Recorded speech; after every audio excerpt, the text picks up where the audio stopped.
Okay, so have you ever wanted to bring your Google Lighthouse or PageSpeed insights into a Looker Studio report using free tools and my handy app script instead of a third-party data connector? Well, this video is for you. I'm going to walk you step by step into how I made a report like this. This is just a very simple version, but you'll get the idea and then you can take it from here. So, a few prerequisites for this.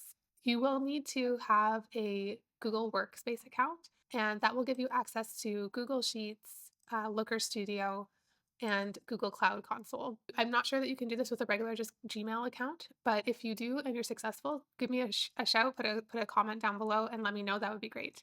And if you haven't done this before, just go to console.cloud.google.com, click the top left corner. You'll get a screen like this. Click Create a New Project. You can leave these blank if you want. I'm going to keep them in here and then click create. And that's all you need to do to create a Google Cloud Console project. And then you'll want to switch over to that just by clicking this button here. It might take a moment for it to set up. And then you'll click the name of the project and it will now be the active project. You'll want to double check that Google PageSpeed API is enabled.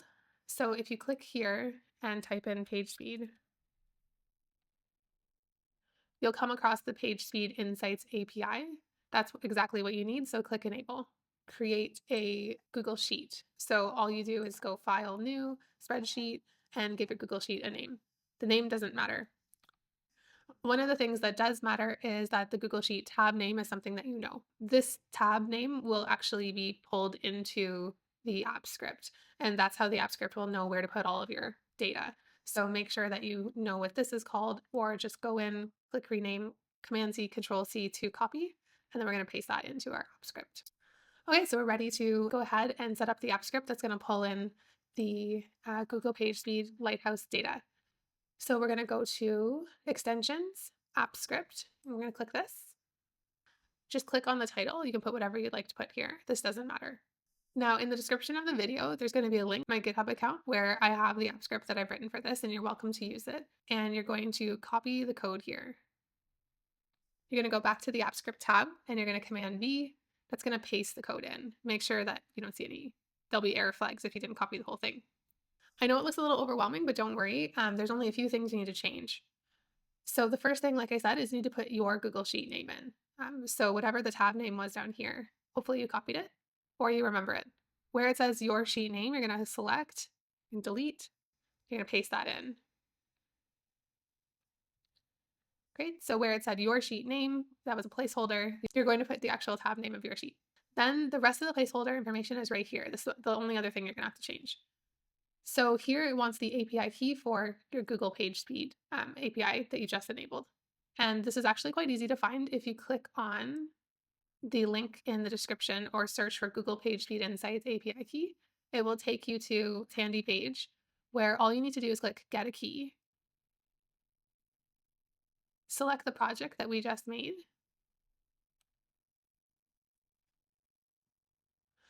And it will enable everything for you. It will generate the key, and then you just click Show Key. I will not be keeping my project enabled after this video, so you'll need to set up your own key, but I'm going to copy mine here, my temporary key, and then we're going to go back and all of these X's I'm going to delete and I'm going to paste in my key. And then the last thing is to tell it which pages would you like to run the script on. So when I did it manually here, I just did the home page of this website. I want to think about when I'm setting this up, what are the most valuable pages in my user journey and my conversion path that I want to keep an eye on to make sure that the performance is as good as possible. And it's usually more than just the home page. So in this case, this is a e-commerce website. So I'm going to grab maybe one example of each page. So I'm going to put in, besides the home page, I'm going to put in the collection page. I'm going to put in one of their most popular products. I'm going to put in some of the other pages that I know are top pages from analytics, but you can really put in however many pages or a few pages as you like. Important thing to keep in mind is that each page URL needs to have the double quote and be separated by a comma, except for the last page, which will not have a comma. So if I wanted to add another page in here, I can just copy this one, insert it, grab another URL, and now I have another page in there.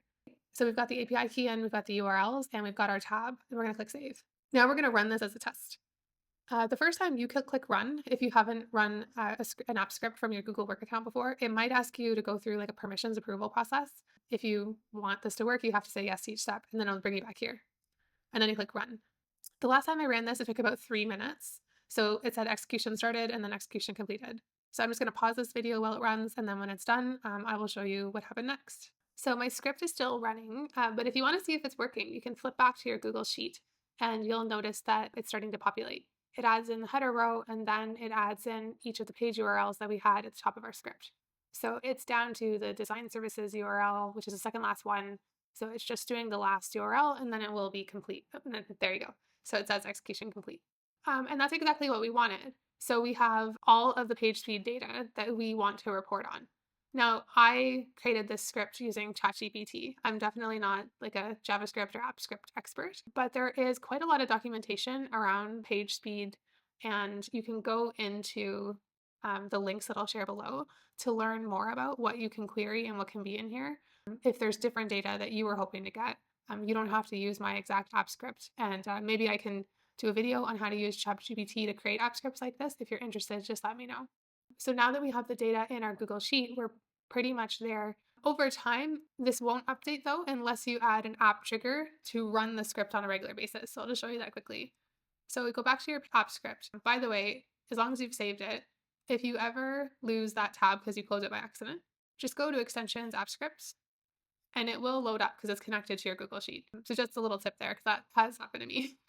So if you go into triggers, and then down in the bottom here, add a trigger or create any trigger, this little screen comes up, and it's not super intuitive, but it's really straightforward once you've done it a couple times. We're going to go from select event source, and we're going to say time driven instead of from spreadsheet, which is manually driven. And then you're going to choose how often you want this to run. You could do once a week, once a month even. It really depends for you also as an analyst. What kind of data are you looking at? Do you want to keep an eye day by day or week to week? And then select time of day is populated as midnight to 1 a.m. And then failure notification settings. I do like to leave this notify me daily. If there's an issue with the app script, then it will send me an email and let me know. So click save. And now that's been saved there. If you ever need to delete it, let me just move my face. Then you can delete it here or edit it. Okay, great. So what that means is every day it's going to run the script. It will simply just put more rows here. So let me just run the script one more time to show you. I'm just going to run this one more time. And while that's running, I'm going to go on pause. Okay, so we run it again and it's complete. There was a little bug there that I fixed in my script and I updated on GitHub. So now everything says success, and we have all the core metrics that we're interested in. Basically, every time that you run it, you're going to get the date and the timestamp, and it will start to compile the data. And then you can either create like time series charts where you track the metric over time, or you can create averages and then do a comparison calculation on, what is the average change. So let's dive into Looker Studio reports so you can get a sense of what I'm saying. Okay, so this was just the demo that I made previously. I'm going to delete this and we'll start fresh.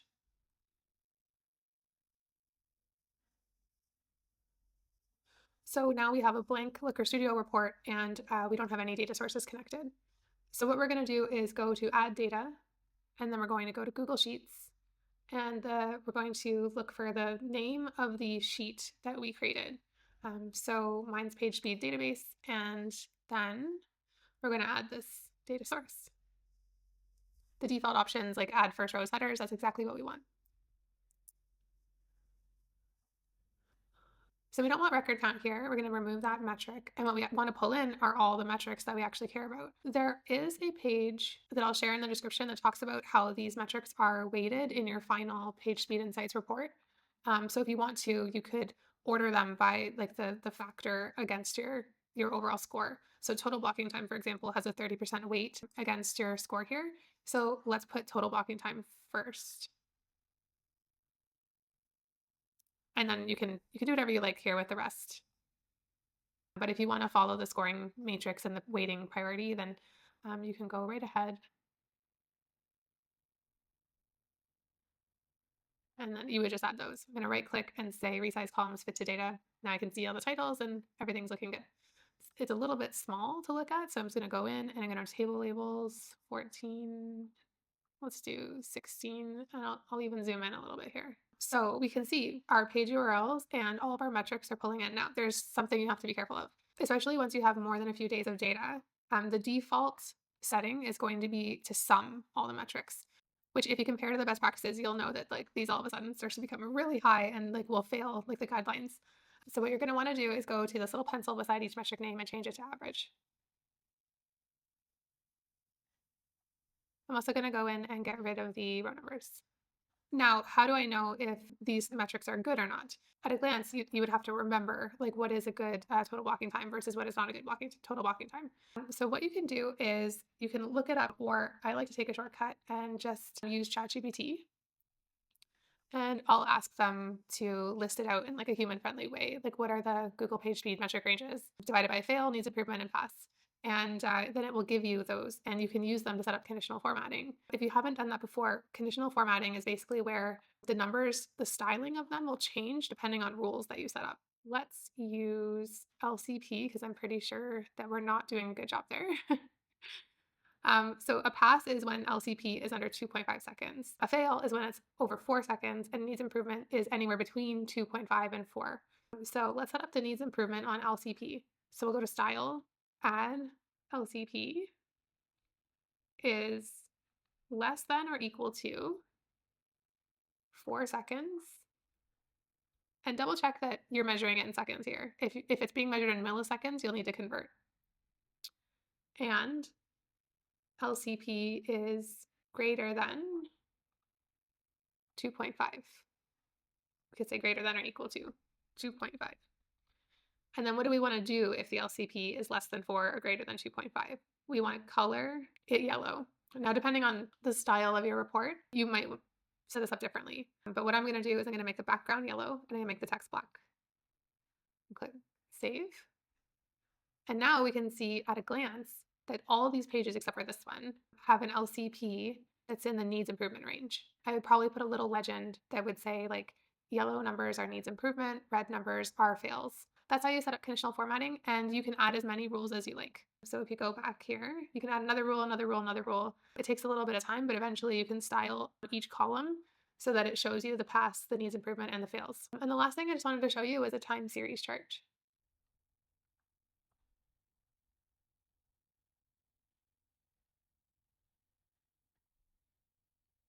So I'm going to change it to a really small granular range because this is the only way I can show you the data based on what I ran today.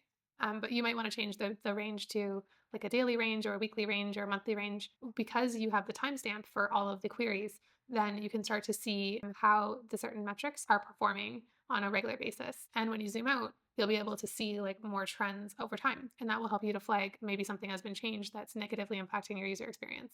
Okay, great. Well, I hope this tutorial was helpful. If you liked it, I'm happy to do more on a particular topic that you might be interested in. Just let me know in the comments, and like and subscribe for future videos.